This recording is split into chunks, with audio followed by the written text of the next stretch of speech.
Herkese merhaba, Cikirdekgiller kanalına hoş geldiniz.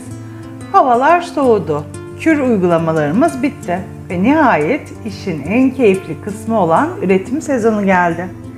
Gözlerinizin önünde yeni bir canlının meydana gelişi muazzam bir heyecan. Bu yıl ilk defa bu heyecanı sizlerle paylaşacak olmak beni ayrıca heyecanlandırıyor.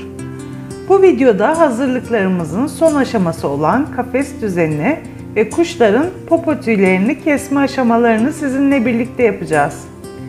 Öncelikle normal zamanda kafesi neden ortadan bir bölme ile ayırıp yaşam alanlarına ayırdığımı açıklayayım.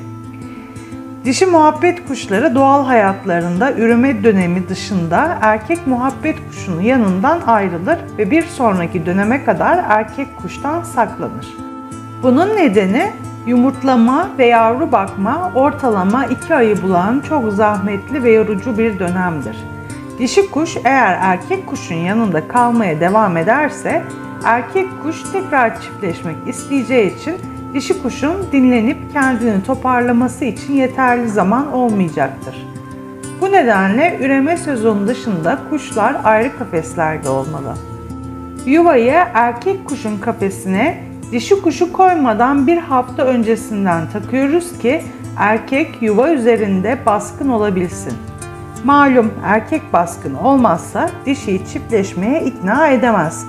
O nedenle bu küçük ayrıntı çok önemlidir. Yuvalık önemli bir diğer detay. Benim kullandığım yuvalık 20'ye 20 ölçülerinde, standartın biraz üzerinde. Trendyol'dan almıştım. Oldukça sağlam ve kullanışlı. Bu ölçü muhabbet kuşları için en ideali. Daha küçük yuvalar dişi kuşların yavrularıyla birlikte sığamayacağını düşünüp yuva bakmayı reddetmesine veya yavrularda çarpık bacak durumu oluşmasına neden olabilir. Yuva ne kadar genişse o kadar iyidir.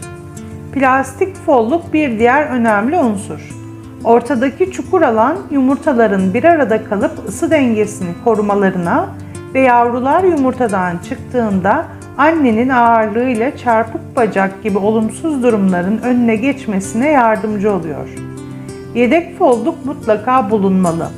Tek folluk yuva temizliğini oldukça zorlaştırır ve dişinin rahatsız olup yuvayı terk etmesine varan sonuçlar doğurabilir. Yedek folluğun taban malzemesini hazırladıktan sonra çabucak yumurta ve yavruların aktarımını yaparsanız dişiyi daha az rahatsız etmiş olursunuz. Taban malzemesi olarak talaş kullanıyorum. Mısır granülü veya kokusuz kedi kumu da kullanabilirsiniz. Kuş kumunu taban malzemesi olarak önermem.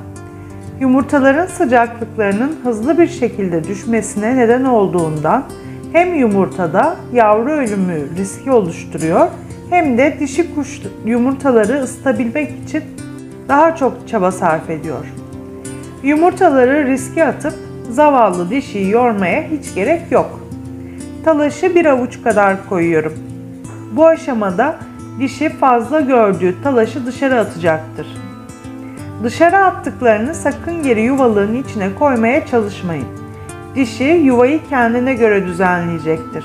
İşine karışmayın. Yumurtlama döneminde bitlenme yavrulara ve anneye ciddi derecede rahatsızlık vereceğinden önlem almak en iyisi. Ben bunun için defne yaprağı kullanıyorum. Bit defne yaprağı kokusuna gelmez. Organik bir yöntem. Ancak gösterdiğim gibi ahşap yuvalığın tabanına koymalısınız. Kuşlar için yemesi zehirlenmesine yol açar. Ayrıca Ardap Bit spreyi şu anda piyasada bulabileceğiniz en etkili sprey. Dilerseniz onu da kullanabilirsiniz.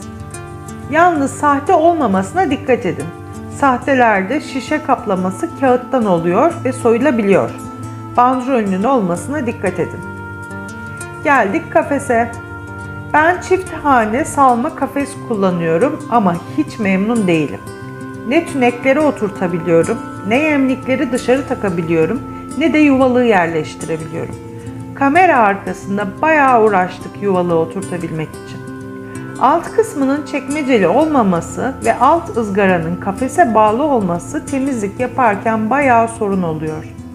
Izgarayı temizleyebilmek için kafesi komple yıkamam gerekiyor. Bu da kuşların temizlik bitene kadar dışarıda kalmaları demek. Dolayısıyla yavru yumurta dönemlerinde ızgarayı temizleyemiyorum. En yakın zamanda kafesi değiştireceğim. Size tavsiyem bu gördüğünüz kafesten almayın.